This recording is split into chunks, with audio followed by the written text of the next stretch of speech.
This one here we can see. Now, like I say, this is a 406, MC 406. This is the newer of the tanks. Of course, that took the place of the 306. The only difference is the lid, the way they vent. A little bit better lid, no winging up lid, and it's a surge lid. But on the emergency shut-off, this is a cable one here. If you pull that like that, you see how it's just kind of floppy? It can't do anything because none of the valves are open. If the valves are open,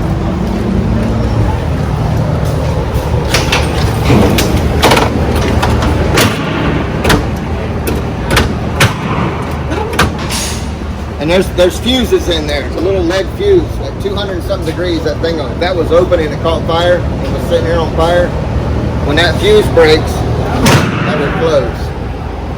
But what they do is some drivers have got bad habits of driving around with their bellies open when they're driving, because it takes a lot of time to do this.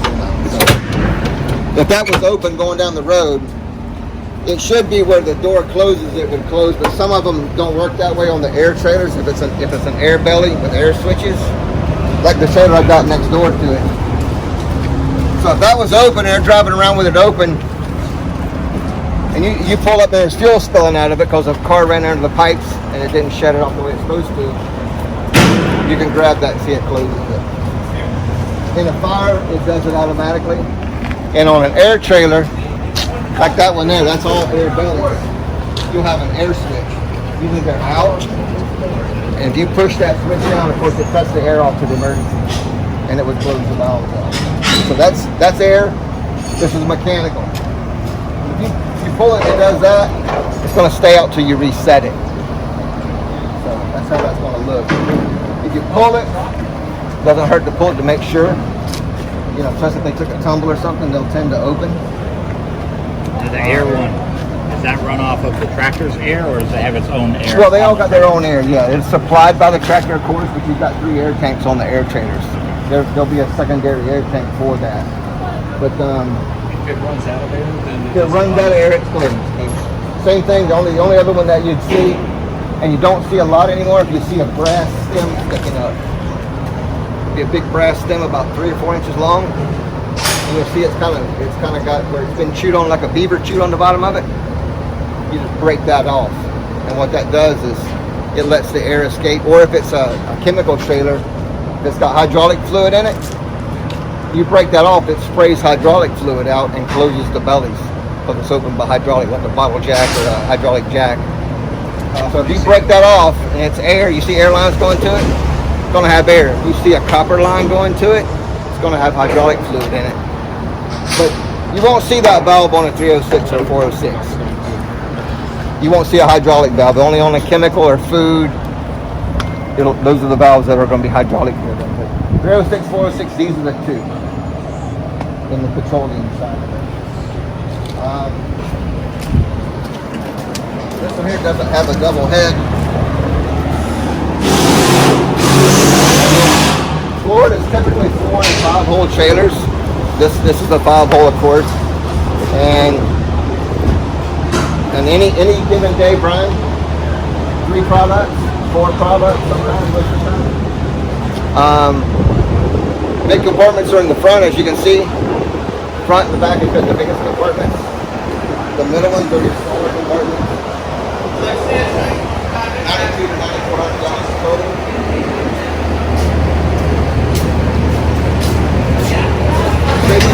It's down, it tends to close off the valves, it closes the back, the brakes up and everything too. But they'll have markers on all of them, but I wouldn't go by that. Of course, you want the BOL. You want to try to get your hands on the BOL, so you know what you're dealing with. Get a hold of the company, but the BOL should be there. Where at, Brian? Or throw it out into the ditch. However many times, it's never where it's supposed to be when you're looking for it. But most of the time, I've had them where they're there. You can find out how the trailer is loaded, 1, 2, 3, 4, 5, with what's in it, and what it's got on it. First thing you want to find out what's going on with it. What does it got? How much of it is.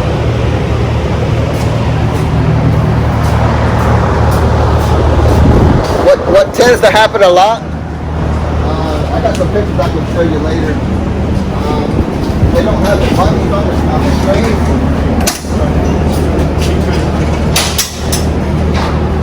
Ride around because they're always in a hurry. And they go around the corner. 90% of the time they're rolled over on this side.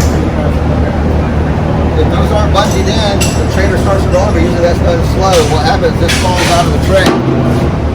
And it usually lands about right there. And that'll punch right through the side times however many ends they've got.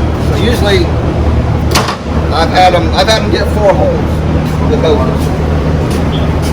I'm just rolling over, these are falling out right through the side of the tank. And that's where your leak's going to be.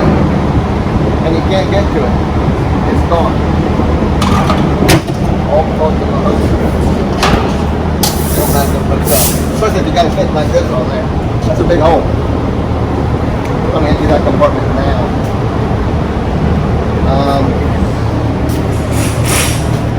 This is where your vapor is at. The big rail you see on top is the rollover rail. They're there, so it supports the trailer if it's loaded on its roof, of course. Being that's there, they use it as a vapor rail. So all your compartments have those little vents open up, puts all your vapor into here, not the vapor recovery. So when they're dropping at the store, as the fuel's going in, the vapor's coming back to the tank. Same thing at the rack. Fuel's coming to the trailer, vapor's going back to the rack, and they condense it and put it back in the trailer.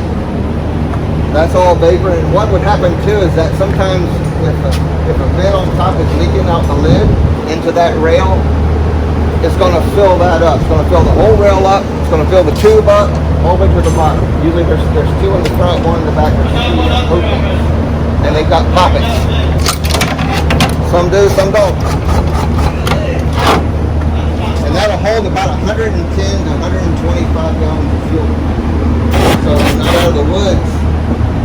If you roll it back over, you can't get to that. You've got another 110 gallons you're dealing with that's trapped between valves, between the bellies and between the vents.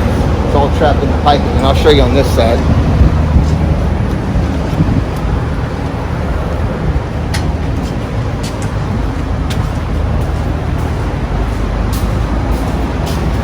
A lot of trailers don't have hose trays on the driver's side of the trailer. The ones that pump, hurricane trailers and stuff, they will. So you're still dealing with the same thing on this side, stuff falling out of the rail and getting cut between the tank and the road. But all this piping here is wet when it's going down the road. All of your product piping, because they bottom loaded the racks, they'll be, you're dealing with another 100 and something gallons here on a 5-hole trailer. That's trapped between the emergency valve, major load head, and the compartment. So that's a lot of fuel that you can't access when you pump one off. That's going to be trapped. You have to get them back over and drain all of them. No, each pipe. Like say the short pipes, usually number 3, your metal pipes, you have your short run is there. That's about 5 gallons. And you've got the one from 5 all the way to the back. That's another 10, 15 gallons. Yeah, so almost 100 gallons there, 100 some gallons there with what can get trapped outside the compartment. Because it's all wet. You can't fix that till it's right. Can't fix that till it's right. I have drilled the vapor rail, punched a hole in the vapor rail in the back, got it into the pond, and just kept stuck in the pond.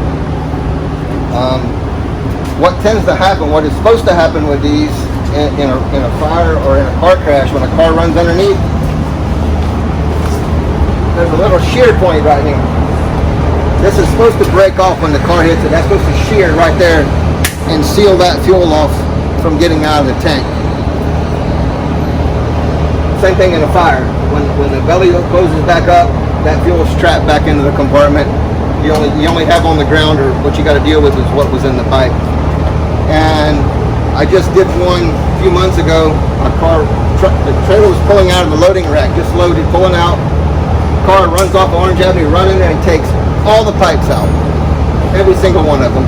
And of course, he's trapped under the trailer and wedged under the piping. And it was gas. So there's 100 and something gallons of fuel laying there what you're working with. But it's supposed to stay trapped. When that's knocked off, sometimes they'll weave if it's got something stuck in. People drop their watches, they drop their pens, they drop their glasses inside the compartment, and that's where it tends to get stuck. They'll pinch these things. We find them all the time stuck in there. But when we test, we usually try to fix them when we do the test. Yeah. The only one that'll have a pair of reading glasses stuck in there is the one that gets knocked off. Of course, then you're dealing with what's in the compartment on that hole. So you have to keep that in mind. Because you're not going to be able to. You guys got the flow stop football, golf ball? Yeah. Those tend to work pretty good. You have to jam like 2 footballs in there and slow it down. You can stop it. But those have been working pretty good. Whatever he did there, why didn't I think of that? But yeah, it works pretty good, the football, golf ball. And getting that thing stopped. If you can get to it. Problem is getting to it. What are the numbers? I'm assuming that's the capacity. Yeah, what they do is a lot of them, they got the markers, and I'll show you on the rolled over one. So the first marker, if they want to fill that first marker, they can put 800 gallons in there. The second marker is 9, all the way full. Is of course the third marker, number 1. That's captivity. But on your spec plate, spec plates will tend to be where they're supposed to be. Not from the middle of the trailer to the front of the head is where the spec plates are supposed to be. Most of the time they're over here by the driver. They're here or in the middle on all the manufacturers of the tankers. Will be your spec plate. And usually if it's rolled on the other side, you can kind of get to that and see what if you can't read it or you don't know, you can get to here. If it's hauling gas, it has to have how much it's holding in the compartment if it's got gas on it. And it'll be right here on that tag.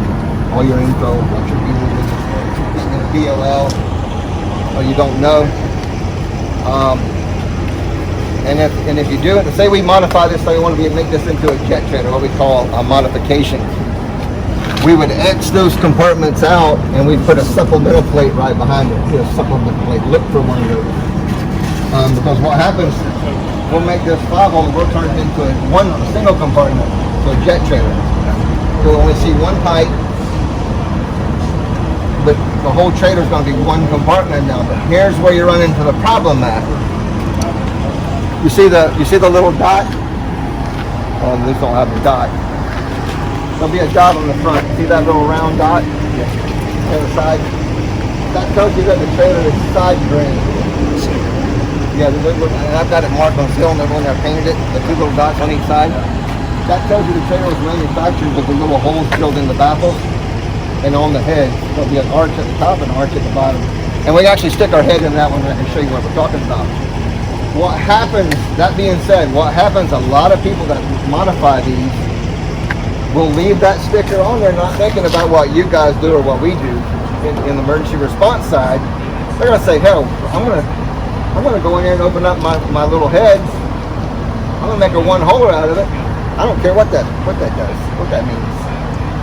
That being said, if that rolls over and you go in and say, oh hell, it's a 1 compartment trailer and it's side drain, I only need to punch 1 hole. Because the voids are going to be opened up and everything. So I'm only going to punch 1 hole to get all that fuel. I have to access all that fuel. You're going to have to treat that thing like a 4 or 5 hole trailer to get all the fuel out.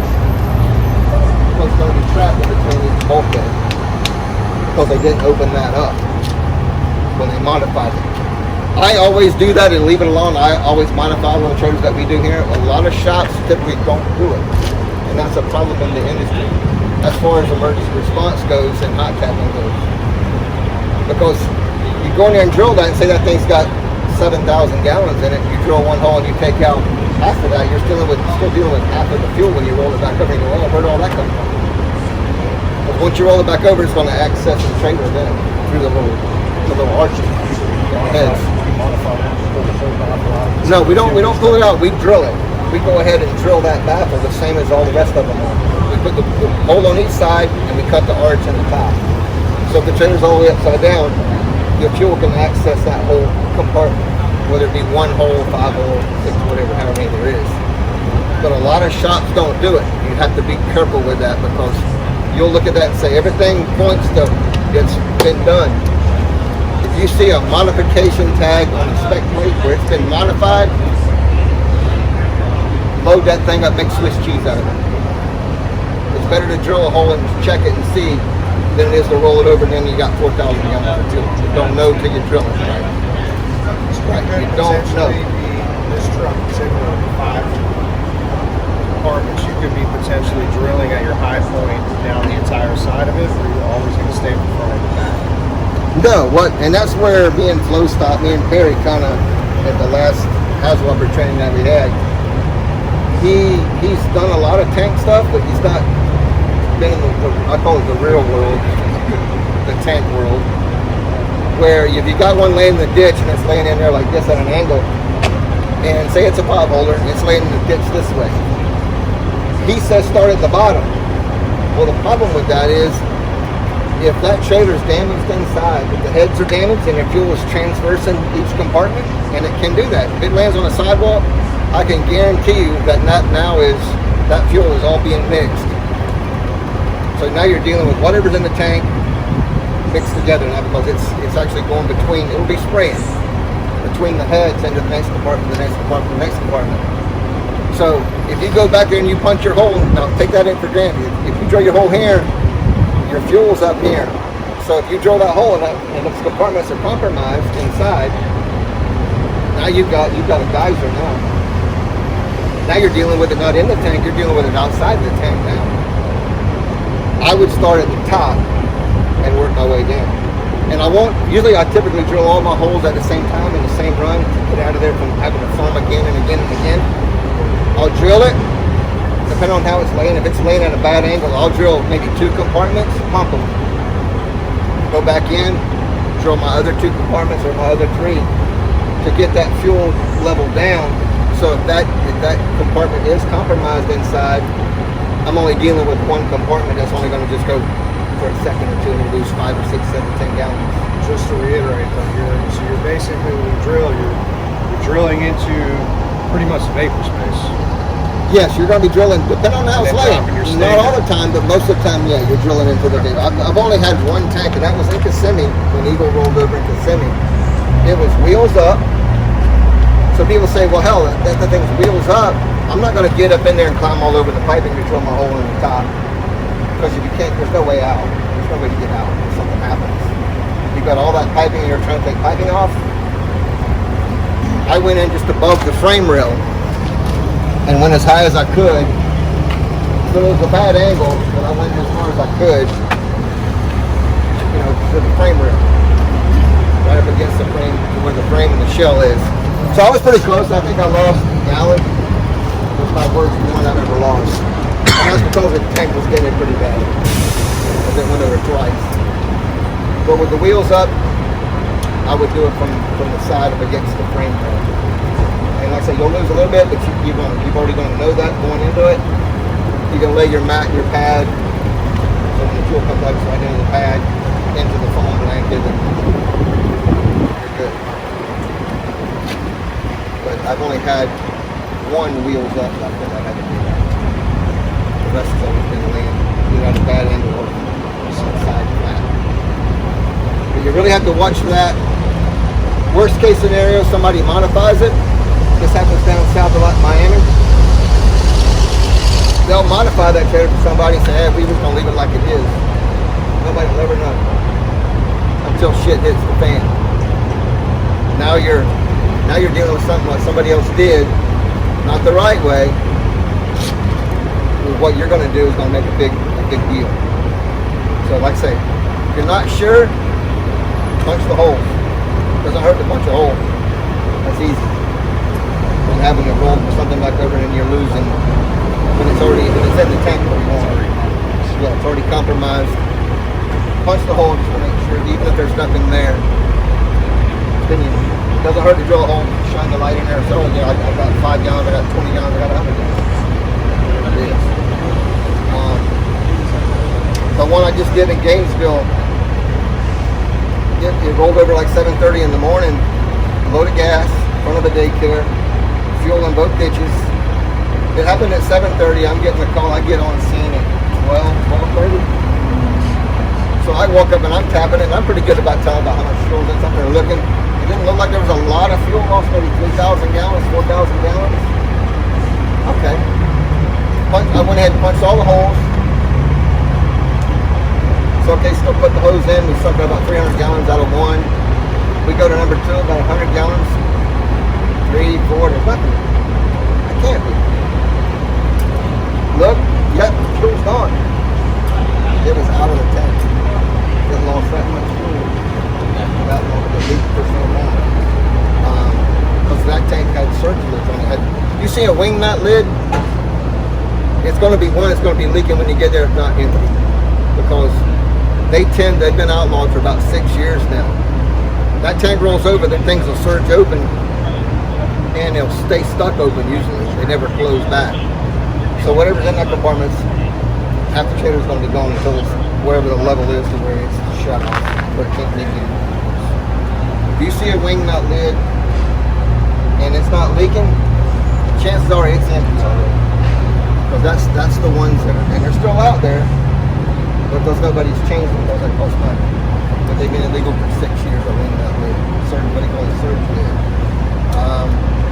I'll be able to show you on that one how that thing works. So when they roll over, what they're supposed to do, when that trailer rolls over and slams on the ground, this thing's got like an oil shock in it now. So that thing's supposed to, that PA is supposed to open up for a second and then reseat back the leg so it doesn't breach. That's why I call it a surge lid. It's supposed to open up. A liter of fuel is usually what they say it does before it closes back. It loses 1 liter. That's why if you pull up and I smell gas, but I don't see nothing leaking. And that's what happened.